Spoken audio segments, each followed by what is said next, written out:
Assalamualaikum dan selamat pagi. Kita jumpa lagi.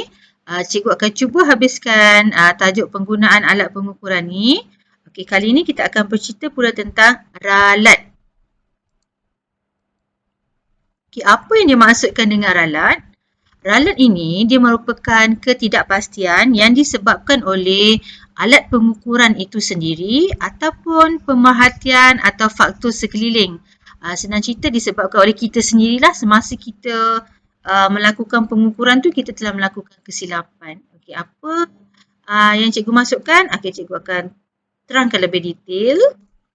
Okey, ada dua jenis ralat yang biasa dilakukan. Okey, sementara tu cikgu akan minta kamu rujuk buku kerja sains halaman 14. Okey, kamu boleh jawab soalan tu berdasarkan penerangan cikgu lah. Okey, sambung. Ada dua jenis ralat. Okey, ralat yang pertama kita namakan sebagai ralat sistematik. Ralat ini adalah ralat yang malar pada sesuatu alat pengukur yang diperoleh setiap kali pengukuran. Maksudnya ialah sebelum kita menggunakan alat pengukuran tu, contohnya macam angkut vernier ke, ataupun torok skru mikrometer ke, ataupun neraca tuas, kalau dia menggunakan jarum alat tu, jarum tu tak menunjukkan pada angka sifar pada permulaannya. Jadi dia dah menunjukkan sebelum sifar ataupun selepas sifar lah. Itu kita panggil ralat. Disebabkan oleh alat pengukuran tu sendiri yang tidak jitu. Jadi kita namakan ralat itu adalah ralat sifar. Okay, ralat yang disebabkan oleh alat pengukuran. Okay, so cara untuk mengatasinya ialah kita mesti mengendalikan eksperimen dengan berhati-hati dan juga kita mengulangi eksperimen dengan menggunakan alat pengukuran yang berbeza yang lebih jitu. Kita tukar alat pengukuran yang lain. Okey, yang kedua, jenis ralat yang kedua adalah ralat rawak. Okey, ralat rawak ini disebabkan oleh kita iaitu ketidakpastian pengukuran yang disebabkan oleh pemerhati semasa membuat pengukuran. Kesilapannya adalah terletak di mata. Kita meletakkan mata kita pada skala alat pengukuran di kedudukan yang salah. Okey, jadi kita namakan kesalahan itu sebagai ralat parallax disebabkan oleh kedudukan mata yang salah. Cara untuk mengatasi ralat parallax adalah pertama, kita kurangkan ralat dengan mengambil bacaan ukuran beberapa kali. Kita ulang. Kemudian kita kira nilai puratanya. Okay, yang kedua, kita mengurangkan kesan ralat parallax dengan mana kita meletakkan mata kita hendaklah berserenjang selari dengan skala alat pengukuran. Okay, kita ambil betul-betul mata kita baca dekat skala. Okey, jadi cikgu tunjukkan ralat sifar. Contoh ralat sistematik yang kita panggil ralat sifar. Okey, disebabkan oleh alat pengukur itu sendiri yang tak jitu. Cuba tengok jarum. Untuk ammeter A, jarum tu tak menunjuk angka sifar tapi selepas sifar. Sementara yang B pula sebelum sifar. Jadi kedua-duanya adalah ralat lah.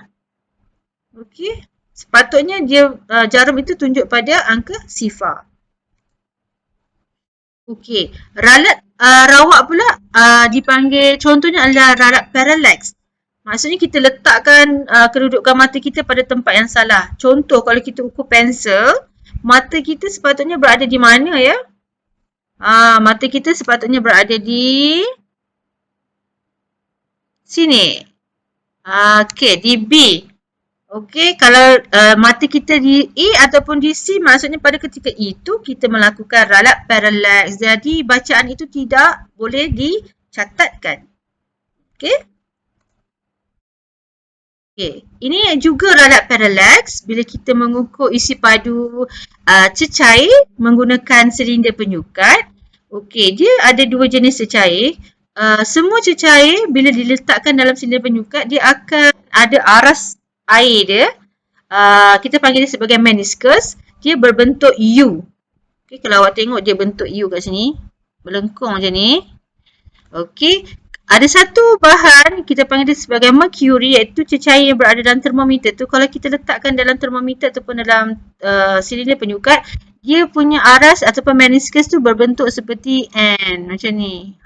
Okey, jadi cara yang betul untuk membaca meniscus untuk air adalah pada bahagian bawahnya ini. Sini. Dan untuk ni pada paras ni lah. Okey.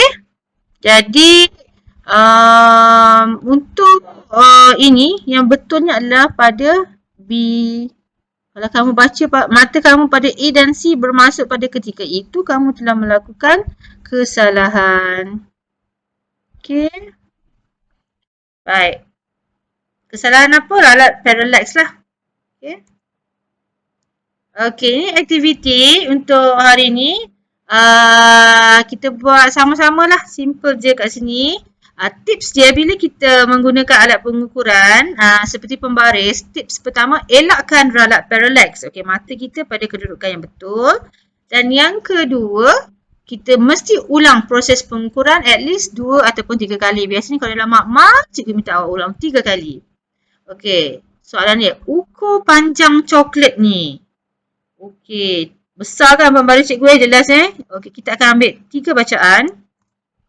Okey, katalah bacaan pertama tu 11.8 cm, bacaan kedua 11.9 dan bacaan ketiga adalah 11.8. Jadi, macam mana agaknya caranya untuk kita mengira nilai purata? Okey. Nilai purata adalah bacaan 1 tambah dengan bacaan 2 tambah dengan bacaan 3 dan jumlahnya dibahagi dengan 3. Kenapa dibahagi dengan 3? Sebab kita mengambil 3 bacaan. Kalau kita hanya mengambil 2 bacaan, kita bahagi 2 lah. Kalau kita ambil 4 bacaan, jumlah semua bacaan tu bahagi dengan 4. Okey? Jadi kalau macam ni, jalan kiranya ialah 11.8 tambah 11.9 tambah 11.8. Kita akan dapat 35.5. So jumlah dia ni kena bahagi 3 kan. Okey. Bahagi dengan 3, kita akan dapat 11.833. Bila pula nak berhenti 3-nya tu? Okey, cikgu berapa tempat perpuluhan nak tulis? Okey, tipsnya ialah tengok balik alat pengukuran awak tu. Berapakah kejituan alat pengukuran? Kalau pembaris tadi paling senggatan paling kecilnya adalah 0.1. Jadi awak hanya baca sampai 1 tempat perpuluhan. Semuanya bergantung kepada kejituan alat yang kita gunakan. Okey, mana pula tadi ni? Okey, jadi sini jawapannya ialah 11.8 sentimeter. Okey, boleh dapat. Ini cara nak kira purata dan menentukan berapa titik perpuluhan. Okey, dapat ya. Okey, jadi cikgu tinggalkan kamu dengan tugasan sains. Okey, yang pertama tadi kita dah lengkapkan bersama halaman 13 buku kerja. Halaman 14 dan 15 tu kamu boleh terus sambung lah sebagai latihan. Okey, satu lagi cikgu dah bagi lembaran PBD 1.4. Ada satu lagi lembaran kamu boleh print ataupun kamu boleh salin. Kamu lengkapkan. Aktiviti ni untuk kamu lakukan lah. Untuk memahirkan kamu menggunakan skill kamu dalam mengukur, menggunakan alat pengukuran.